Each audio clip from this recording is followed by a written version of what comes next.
નમસ્કાર. મારી ફ્રેમ તમને દળદાર દેખાઈ રહી હશે કેમ કે મારી સાથે અત્યારે ગુજરાત રાજ્યના પૂર્વ મુખ્યમંત્રી શંકરસિંહ વાઘેલા છે. એમની સાથે ચર્ચાની શરૂઆત કરીશું એટલે તમને અંદાજ તો હશે કે કયા વિષય પર અમે વાત કરવાના છીએ. શરૂઆત એટલે શેનાથી કરવાના છીએ. બાપુ, ખૂબ સ્વાગત છે ફરી એકવાર તમારું જમાવટમાં. તમને પણ જમાવટમાં 2023ના છેલ્લા દિવસે અમારી શુભકામના.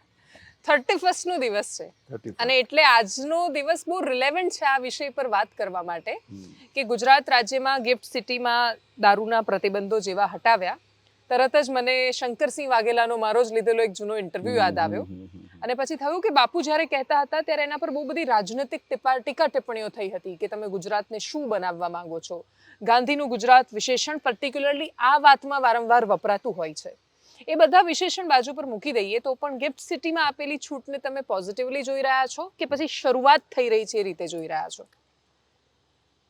બાકીનામાં 30મી 31મી એવી તારીખ કહીએ છે.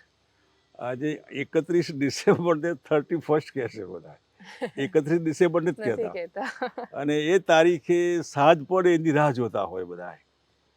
પોલીસ વ્યવસ્થા કરે, મા બાપ જે ચિંતા કરે કે ન કરે, પણ સીજી રોડ કે XY તમે અમદાવાદમાં કે મોટા શહેરોમાં લગભગ તૈયાર થઈને યુવાની છોકરા છોકરીઓ બધા એક મસ્તી કહેવાય, પોતાની મોજ, ટુ એન્જોય સમથિંગ નિમિત્ત 31st ઇવનિંગ હોય.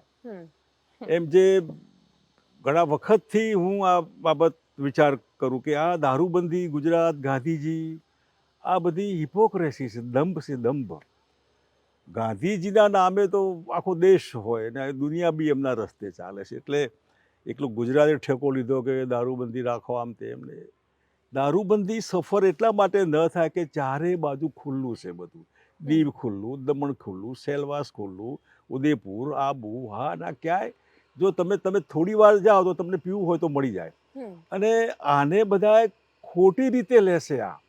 તમે દુનિયાના બધા જ દેશો, આખું યુરોપ, ઇવન અમેરિકા, આ પીને છાકટા નથી થતા છે. આ છાકટા થઈને પીવા માટે ન હોય. આ જસ્ટ બધા ચા, કોફી યા કોઈ સિગરેટ પીતા હોય બીજા એવા જેવું એક પીણું છે.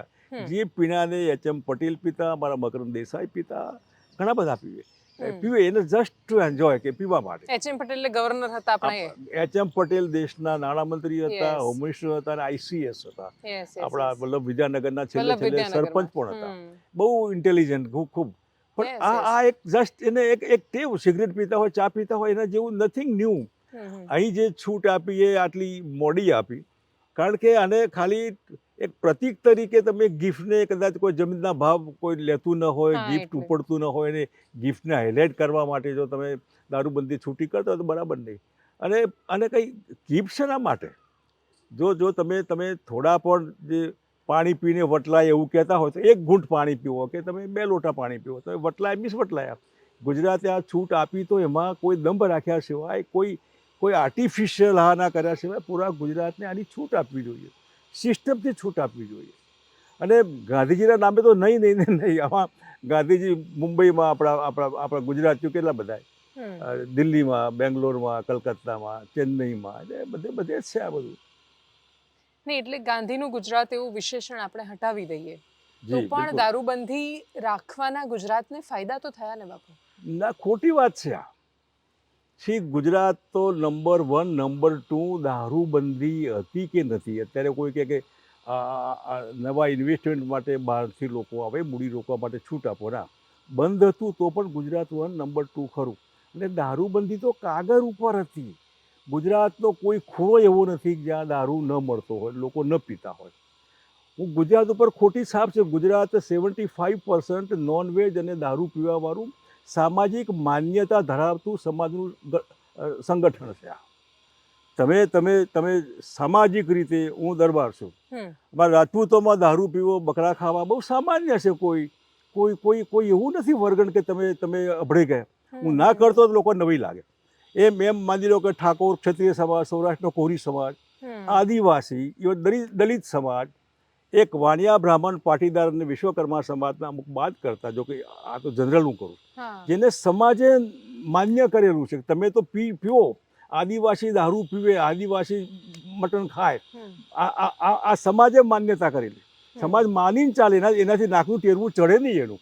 કોઈ વાણીઓ મટન ખાય તો આપણે હા મટન ખાવ તમે, કોઈ બ્રાહ્મણ દારૂ પીવે. અચ્છા, એમ હકીકતમાં આ સમાજ જેની સંખ્યા ગુજરાતમાં 75%, એ 75% સમાજ ઓફિશિયલી દારૂ અને નોનવેજ ખાવા માટે સમાજે સિક્કો મારેલો, માન્ય કરેલું છે. એમાં કંઈ અપવાદ એવું ન લાગે, નવાઈ ન લાગે એમને. એટલે ખાલી ગાંધીજીના નામે આમ ન થાય, આમ એવું નથી. અને ગાંધી શાબ્દિક પ્રયોગ છે માટે સરદારનું ગુજરાત ઓછું કહીએ છે. સૌરાષ્ટ્ર તો કદાચ સરદારનું એટલે પેલું પ્રાસ બેસે છે ગાંધીનું ગુજરાત એમ. પ્રાસ બેસાડવા માટે. તો ખાલી ગિફ્ટ સિટીને તમે કઈ રીતે જોઈ રહ્યા છો? આ શરૂઆત તમે કેમ કે તમે પણ સરકારમાં રહ્યા, મને એક પ્રશ્ન ક્યુરિયોસિટી એ પણ થયા કરે કે તમારી ટનાટન સરકારમાં ઘણા બધા પ્રોજેક્ટ્સ છે, બહુ સરસ રીતે આજે પણ લોકો યાદ કરે કે તમે સરકારને લોકોની વચ્ચે લઈ ગયા, એ વખતે લોક દરબારો યોજાતા, આખા પાવરને તમે ખાલી સેન્ટ્રલાઇઝ ન કર્યો અને વહેંચ્યો લોકોની વચ્ચે. તો દારૂબંધી તો તમે પણ હટાવી શકતા હતા. મેં એની શરૂઆત કરેલી. સૌથી પહેલા દારૂ નકામું છે, દૂષણ છે, તો પછી પોલીસ ખાતું બદનામ છે. એ પોલીસ ખાતા પાસેથી દારૂના તમામ પાવર્સ પકડવાનું. પીધેલો માણસ જતો હોય તો પોલીસવાળાએ પકડવાનો નહીં, કેરિયર હોય તો પોલીસવાળા એને પકડવાનો નહીં. નશાબંધી ખાતું જે આના માટે જ છે, એને પાવર આપે આપણે. અને નશાબંધી ખાતાના નીચે 140 જેટલા પોલીસ સ્ટેશન નવા બનાવ્યા, જેમાં કુલદીપ શર્મા જે હતા એને ઇન્ચાર્જ બનાવેલા કે તમે સ્ટ્રોંગ ઓફિસર છો, તમે કંટ્રોલ કરો. અને નવા પોલીસ સ્ટેશન ડેવલપ કરેલા નશાબંધી ખાતા નીચે. અને કેરિયર જે છે એ લઈ જાય એને નહીં પકડવાનો. એ તો બિચારો નિર્દોષ છોકરો છે, 2 રૂપિયા માટે ડબ્બો લઈને જતો હોય ને આપી આવે ક્યાંક. એને જે રોગના એના મૂળમાં રોગ છે એને દૂર કરવો જોઈએ. મેં લિબરલી બધું લાયસન્સ આપવાની છૂટ, લિબરલી જે ડૉક્ટરની ભલામણ થાય ન થાય તમે એને છૂટ કરો. ઘણા બધા ફેરફાર કરેલા. થોડું લાંબુ ચાલ્યું હોત તો હું માનું છું માટે નૈતિકતા છે, કારણ કે હું પીતો નથી, મારું પરિવાર નથી પીતું. અને ગુજરાત પીવે એવું ન ઈચ્છું, પણ પીવે જ છે. આ દારૂબંધીના લીધે ડ્રગમાં ચડી ગયા, યુવાધન ડ્રગમાં ચડી ગયું. અરે દેવાંશી, ડ્રગની લત છોડાવવીને તો બહુ કાઠું છે. દારૂની લત છોડાવી શકાય, ડ્રગની લતે ચડેલો જોવાનો 15-20 વર્ષે પણ લતમાંથી છૂટતો નથી, લાઈફ એની ખરાબ થઈ જાય. અને દારૂબંધી તમે છાનામાના પીવો, લોકો ભયથી પીવે, એના કરતાં પ્રેમથી પીવે જ છે. તમારે ખાલી આવરણ દૂર કરવાનું છે, કોઈ સંકોચ વગર. અત્યારે તો પકડાય, સારા વડોદરામાં પકડાયા હતા સારા ઘરના છોકરા છોકરીઓ, બહારથી પકડાય પીતા હશે. પીને તમને ક્યાં તકલીફ છે એમાં? અને આવકના હિસાબે નહીં છોડવું જોઈએ, પણ 50,000 કરોડ રૂપિયા ગુજરાત શિક્ષણ મફત આપી શકાય, આરોગ્યનું ધ્યાન આપી શકાય, બીજા બધામાં ઘણા બધા રૂપિયા સાચવી શકાય. અને દેવાદાર ગુજરાત છે જે 3-3.5 લાખ કરોડ રૂપિયાનું, એને બ્રેક મારી શકાય આનાથી, આ ઇન્કમથી. તો પછી આજ દિન સુધી કોઈ સરકારોએ હિંમત કેમ નથી કરી શકી? જો તમે ગણાવો છો દંભ એટલા માટે કે તમે જો ન પીતા, હું પ્રમાણિકતાથી માનું છું કે નહીં પીવો જોઈએ, પણ મારા માનવાથી બંધ થાય તો જુદી વાત. તો સ્ટ્રોંગલી ઇમ્પ્લિમેન્ટ કરવાને. સ્ટ્રોંગલી ઇમ્પ્લિમેન્ટ એટલા માટે ન થાય કે લીકેજીસ છે, દીવ લીકેજીસ છે, દમણ લીકેજીસ છે. તમે ઇમ્પ્લિમેન્ટ કરવા જાઓ તો નોટ પોસિબલ. એ નજીકમાં તમે પાલનપુરથી આબુ ગયા એટલે વાત પૂરી. એક લીટી દોરી છે કે આ રાજસ્થાન ને આ ગુજરાત, પીનામાં ઓલો લાંબા હાથથી પીને તમે. એટલે આ બધે આ કૃત્રિમ રીતે જે કાયદો અમલમાં કરવાની કોશિશ કરી, જે ક્યારેય સક્સેસ ન થાય. અને આજે મેં સમાજ કીધા, 75% સમાજ તો ઓફિશિયલી ટેવાયેલો છે. આ દારૂબંધીમાં મેં ફેવર કરી આની ગિફ્ટમાં. એમાં અમારે એક બહેનના સમાચાર આવ્યા કે બાપુ તમે દરબાર થઈને બહેનોની હાલત શું હોય છે તમને ખબર હોય છે. મારો નેક્સ્ટ ક્વેશ્ચન એ વાત સાચી છે, પણ એ તો એને દારૂબંધીનો કોઈ સવાલ નથી. દરબાર પીવાનો જાઓ ને. દરબાર નથી પીતા તો નથી પીતા, પણ પીવાના તો કોઈ રોકવા જ નથી એને. અમારો ઠાકોર સમાજ જે છે એ દારૂ પીતા હોય તો પીવાના છે, સફાઈ પીવે છે. આ કોતરોમાં જે દારૂ નીકળે છે એમાં કોઈ વાણિયા મામાને દારૂના કોણ ભઠ્ઠી વગાડે છે? જે છે તો છે જ, એને તમે રોકી નથી શકવાના. આ મોરલનો સવાલ, નૈતિકતા સમાજમાં. જેમ અમારા સમાજમાં ઘણા બધા સ્વામિનારાયણ સંપ્રદાય પર એક વખત સ્વામિનારાયણની એન્ટ્રી થઈ એટલે મટન, દારૂ, લસણ, ડુંગળી આવું બધું બંધ થતું હોય છે. ઘણા દરબારોના ઘરમાં સ્વામિનારાયણ છે. એટલે એ બેનની વાત સાચી, પણ એ બેનોનું બહુ ઓછું હાલે. દરબારો આમ વટવાનું રાખે, ચલો આમ તેમ. એટલે એ સૌરાષ્ટ્રમાં તો આર્મી સાથે જોડાયેલા હોય તો રિટાયરમેન્ટ થયા પછી બી પીતા હોય છે બધા. હા, એટલે મારો એ જ પ્રશ્ન હતો કે એ 75% સમાજનો અડધો અડધ હિસ્સો સ્ત્રીઓ પણ છે અને મોટા ભાગે એ લોકોને તકલીફ સહન કરવાની આવે છે. એને ખાલી એટલો ડર તો હોય ને દારૂબંધી હોય તો કે પીને આવશે ને જો સ્ત્રી કમ્પ્લેન કરશે તો એના પર બીજા બહુ બધા કેસ લાગશે. એવું નથી, કોઈ ડર બહુ હોતો નથી. પોલીસમાં કોઈ ફરિયાદ ન કરે, પોતાનું ઘરનું માણસ પકડાય એવું કોઈ ઈચ્છે નહીં. અને દરબારોમાં તો આ સવાલ આવતો જ નથી. પકડાય તો છૂટું થઈ જાય, પછી લાંબુ રહે નહીં. એટલે આ કૃત્રિમ રીતે આ બધી વાર્તાઓ છે. એકચ્યુઅલી જેને જેને આ સમજણ હોય.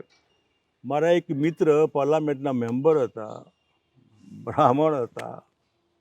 ખબર પડી કે તમારા દીકરાઓ પીવે છે દારૂ. એક દિવસે સાંજે જમતી વખતે બોટલ લઈને ટેબલ ઉપર મૂકી. પેલા છોકરાઓ તો, પપ્પા હું લાવ્યો છું તમારા માટે. એમને જે મને કીધું કે મેં જે શબ્દો વાપર્યા કે દીકરાઓ તમે પીવો, સમજીને પીવો. તમે આ શું પી રહ્યા છો અને કેમ પી રહ્યા છો, આની સમજણ છે તમને, પીવો. તમે છાનામાના ચોરી કરીને ન પીવો. એટલે એ જ દિવસે છોકરાઓએ મૂકી દીધું કે સમજીને, સમજવામાં તો છે જ ને, આમાં પીવામાં છે હું. અમે પીતા, સમજ્યા નથી, છોડી દીધું. મારે કે જાહેરમાં ઢંઢેરો નથી પીતો, મેં છોડી દીધું, યા હું પીતો હતો એવું. આ વ્યક્તિગત સવાલ છે. આને સામાજિક કે રાજકીય સમાજ બનાવાય નહીં. સિગરેટ પીવી ન પીવી મારો વિષય છે. પીવીશ તો હું મરી જઈશ તો મરી જઈશ, જાઓ ને. સિગરેટ ઉપર લખેલું હોય કે ભાઈ આ આમ છે, પીવે જ છે ને બધા. એટલે આ બધું ખોટી દુનિયામાં લોકો જીવે છે. તમે ચા પીવો છો, મારા બાપુજી મને ચા ન પીવા દે, કાળજું બળી જાય. અમે ચા ના માના પીતા. અચ્છા. હવે આ જે સવાલ છે ને એને કોણ રોકે? તમે હવે કાળજું ક્યાં હોય અમને ખબર નહીં, પણ ચાની મજા આવે ને દૂધ ને આપણે ના ભાવે. હવે પોતાને ભાવે ન ભાવે પોતે નક્કી કરવાનું હોય. નાના હોય એટલે મર્યાદામાં માનવું પડે, મોટા થઈએ જ ના માનીએ. પણ હું જે બંધ કરવામાં પરિવાર, તમે પીતા હોય ને તમારા ઘરમાં તમારા દીકરાઓ ન પીવા બને નહીં. તમે સિગરેટ પીતા હોય ને પછી દીકરાને કે ના પીતો, હશે તમારે જાતે દાખલો તમારે આપવો પડે.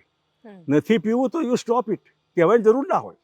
સિગરેટ નથી કહેવાની જરૂર ના, તમે ન પીતા. આ વસ્તુ જે એ વ્યક્તિએ અમલમાં મૂકવાનું હોય, જે ન મૂકાય પરિણામે આ બધું હોય. હા, એટલે એક એ પણ સમસ્યા થાય છે કે દારૂ પીનારને ચોરી કરતા હોય એ પ્રકારની લાગણી આવે કે ડર અને ફટાફટ ખરાબ પીવે છે. મને ભરૂચમાં અમારા ખુમાનસિંહભાઈએ વિધવા બહેનોનું એક મિટિંગ રાખેલી. મેઘરજ માતપુરમાં સાંજે 7 વાગે તમે જાઓ તો બધા પીધેલા હોય બધું. આ બધામાં અલ્ટિમેટલી નાની વયની બહેનો, વિધવા બહેનો 25-30 વર્ષની હજારોની સંખ્યામાં આજે પણ છે ગુજરાતમાં. લોજિક એ કે અમારો ધણી પીવા ટેવાયેલો છે, મહેનત કરીને આવે, રાત્રે પીવે, ક્યાંય ન મળે તો નવસારીયું પીવે ને ખોટું પીવે ને સસ્તું પીવે. સસ્તું પીવે સીધું બોડી તમારા એમાં ઇફેક્ટ થાય બધામાં. એ લઠ્ઠો બઠ્ઠો છે ને માટે, આ હોય તો લઠ્ઠાની ક્યાં જરૂર છે? અને તમે નાના લોકો જે પીવે છે એને બી સાચવો ને.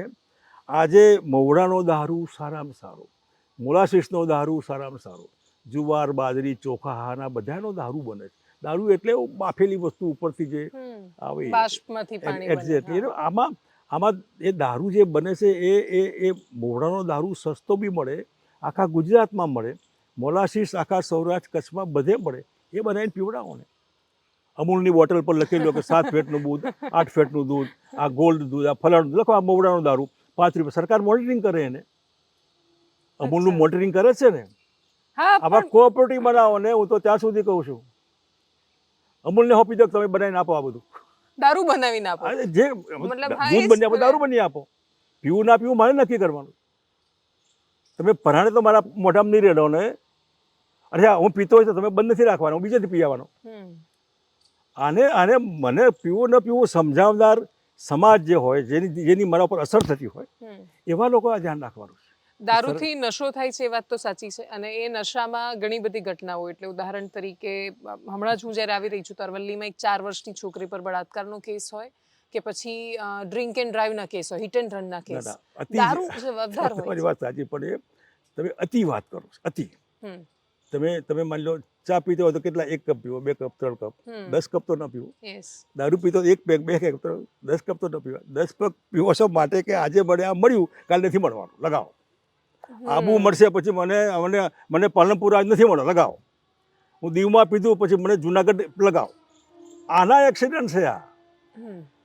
તમે જો ચા પીવાની શરમ ન હોય ને એનાથી એમ દારૂ પીવો જે એચ.એમ. પટેલ કંઈ સાટા થવા નહોતા પીતા, માઇન્ડ થાક્યા હોય, ઊંઘવા માટે જે કંઈ કારણ હોય. હમ. આ જે છે ને એ 2-3 પેગ યુરોપમાં આવા એક્સિડન્ટ જોયા તમે ક્યાંય? દારૂ પીને એક્સિડન્ટ થયા હોય, દારૂ પીને બળાત્કાર કર્યા હોય એવા. હમ. અને અહીં કે ગુજરાતમાં થાય છે, બધે જ થાય છે જે થાય છે એ તો. પણ આને તમે ચેનલાઇઝ કરો તો કદાચ કંટ્રોલ રાખી શકાય. અને આ પીવાથી જ થાય છે એવું નહીં. બળાત્કારીઓ જે હોય તો એ તો પીધેલો હોય તો નાનું છોકરું બી ધક્કો મારતો પડી જાય. હા. એટલે એ જે તમે રેપ કે એવું કરતા હોય તો એ તો ખરાબ દાડતવાળા હોય. પણ આ જે આખી વસ્તુને ચેનલાઇઝ કરી દેવાય સરખી રીતે તો આ અતિ તો દરેકમાં, અતિ સર્વત્ર વટે. વર્જ્યતે. અતિ નહીં કહી હોવું જોઈએ. હમ. આગળ એવા વિષયની વાત કરવી છે જેની સાથે તમે શરૂઆતથી જોડાયેલા છો પણ અત્યારે તમારું સ્ટેન્ડ ક્યાં છે એ ખબર નથી મને. રામ મંદિરની વાત કરવી છે. 22મી જાન્યુઆરીએ જ્યારે એનું લોકાર્પણ થશે, આખા દેશમાં એનો ઘણા બધા હિસ્સાઓમાં ઉત્સાહ પણ જોવા મળી રહ્યો છે, લોકો ખુશ પણ છે. શરૂઆતમાં તમે એ આંદોલન સાથે જોડાયેલા હતા, એના પછી રાજનૈતિક વિચારો, મિજાજ બધું જ બદલાયું.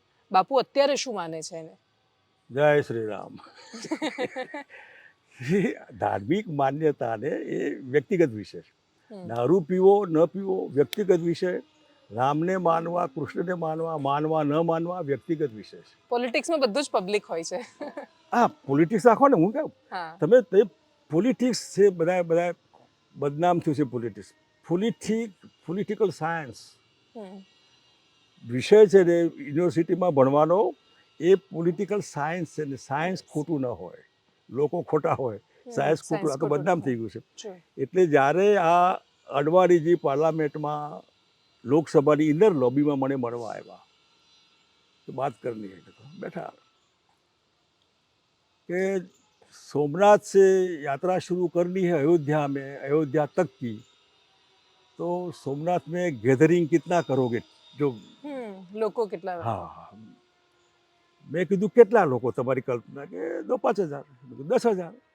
हाँ ठीक है, किसको बताना मत. પછી મેં વાજપેયીને બતાવ્યું હતું.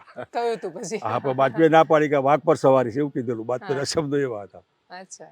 એટલે અડવાણીજીની સોમનાથથી અયોધ્યાની રથયાત્રા, જેના પાયોનિયર ગુજરાત બીજેપી હતું, અને સોમનાથમાં હું એ વખતે પાર્ટીનો અધ્યક્ષ હતો.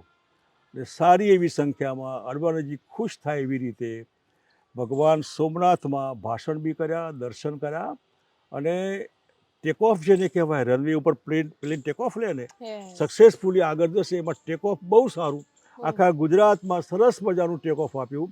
જે ટેક ઓફના લીધે અડવાણીની યાત્રા એકદમ લોકપ્રિય થઈ.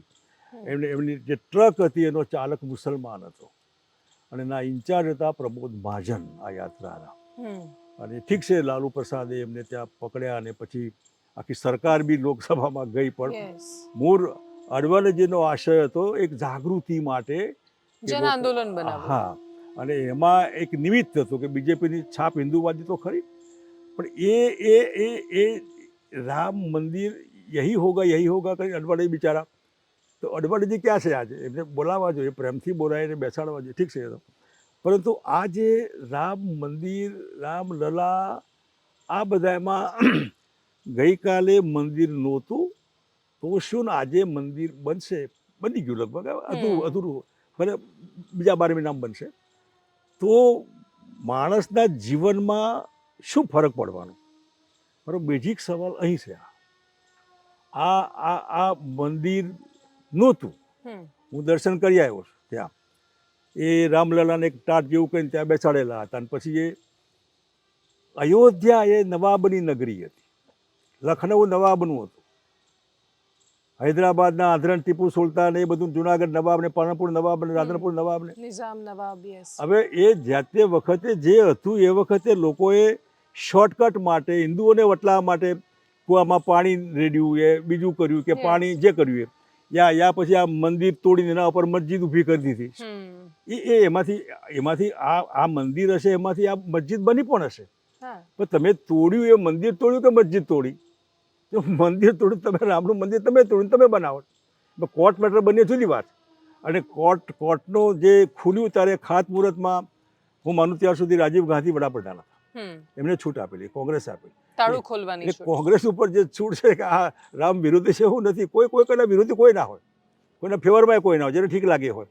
પણ આ આખું જે માર્કેટિંગના આધારે રામ રામ રામ સારી વસ્તુ છે, જેને એના સદગુણો, પણ રામના રસ્તે ચાલો ને. રામ ખાલી કોઈ મૂર્તિ નથી હોતી, રામ મૂર્તિ નથી. રામનું એક આસ્થા લોકોને મર્યાદા પુરુષોત્તમ રામ, એ રામની મર્યાદાનો મગ ત્યાંથી તો લેટ પીપલ રિયલાઇઝ કે આ મર્યાદા પુરુષોત્તમ રામ વાળા છે બધા.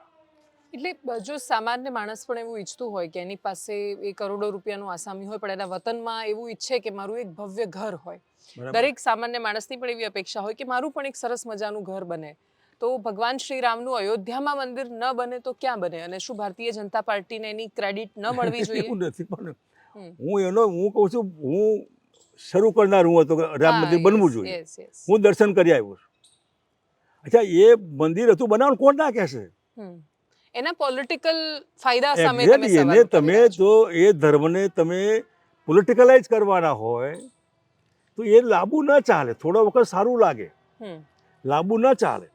કદાચ સત્તા અડવાણીજીની આ યાત્રાથી બીજેપીની અમુક સીટો 2 હતી, એના બદલે કદાચ 52 થઈ હશે. લાભ મળ્યો. લાભ મળ્યામાં લોકોની જે આસ્થાનું તમે પોલિટિકલાઇઝ કર્યું. તમે રિયલી રામની મર્યાદામાં તો ના, તમે રામની મર્યાદામાં નથી, તમે પાર્ટીની મર્યાદા જે એની વધે લિમિટ એના માટે પ્રયત્ન કરો. અને એ કરાય, ના કરાય એવું નથી કહેતો, પણ એના માટે નેગેટિવ એપ્રોચ ન કરાય, પોઝિટિવ કરાય. અને ધર્મને ધર્મ રખાય. એ ધર્મમાં હું આજે પોલિટિક્સમાં ન પણ હોઉં તો એ રામમાં માનું છું, પણ રામમાં માને માટે તું મારી પાર્ટીને બી માન. આ અહીં પ્રોબ્લેમ છે. એટલે Ram is equal to BJP નથી એવું કહેવા માંગો છો તમે? એમ જ હોય, કોઈ બીજેપીની કોઈ પાર્ટી ના હોય. આ આગળ આવે છે વ્યક્તિગત વિશેષ. આપણા હિન્દુઓમાં નાસ્તિક આર્ય સમાજની ખબર તમને? આર્ય સમાજી મૂર્તિ પૂજાના વિરોધી તો હિન્દુ છે બધા. લાવો, એમને નહીં આવે, ગમે તે કરો તો આ મૂર્તિ પગે નહીં લાગે. હવે શું કરવાનું? એમને મુસલમાન બનાવી કાઢવાના? ને આ બધી લોકો જાહેરાતથી ઇમ્પ્રેસ થતા હોય, મીડિયા જોઈને ઇમ્પ્રેસ થતા હોય, પણ અગેન આ છે કે સમજીને ભક્તિ કરે. સમજીને હું સમજુ કે ભાઈ આ રામ માટે છે કે રામ સિવાયનું પણ છે.